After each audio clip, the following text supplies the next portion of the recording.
comme moi. Tu fais comme moi. Voilà, il faut faire comme moi.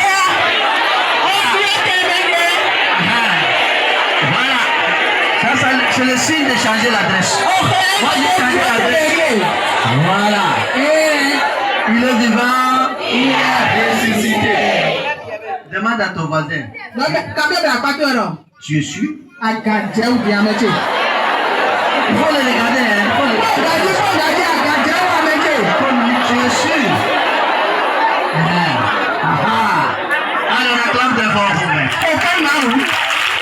Veuillez vous asseoir. Quels sont les dons du Saint-Esprit? Nous avons reçu le Saint-Esprit le dimanche de la Pentecôte. Et nous sommes en train de fêter la Sainte Trinité. Nous allons entendre certains dons du Saint-Esprit. Juste citer les dons du Saint-Esprit. Les dons. Voilà. Les dons de révélation. Oui, quels sont les dons de la révélation? Quels sont les dons de la révélation? Il y en a 3. La parole de sagesse. La parole de sagesse. Il faut demander la sagesse.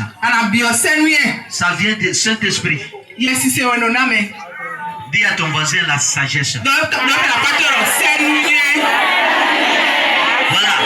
Ça, c'est le don qui provient du Saint-Esprit. Si ton enfant n'est pas sage, il ne faut pas demander à Dieu le Père. Ne demande pas à Dieu le Fils. Demande au Saint-Esprit. C'est le Saint-Esprit qui accorde le don. Un autre don? La parole de connaissance. La parole de connaissance. C'est-à-dire, lorsque les gens prient, Dieu fait des révélations à certaines personnes. Et il leur montre ce qui pouvait arriver. Mais ce qui peut arriver. Et les gens te disent attention. Dieu me dit qu'il ne faut pas toucher à ce point. Si tu touches à ce point, ce n'est pas bon pour toi. C'est ce qu'on appelle la parole de connaissance. Et il faut avoir des personnes qui sont sûres de leur foi. Il ne faut pas faire n'importe quoi. La différence entre nous les catholiques et les féticheurs, c'est que nous, on a une parole de connaissance qui provient déjà l'avenir, qui provient l'avenir de la personne.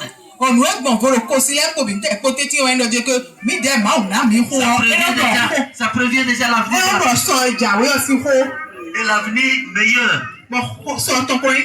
Mais si un prêtre te dit que celui qui t'a ensorcelé c'est ton père, il faut lui dire pardon mon père, c'est pas ton travail. On a compris? Si un berger te dit que celui qui t'a ensorcelé c'est ta soeur, il faut lui dire c'est pas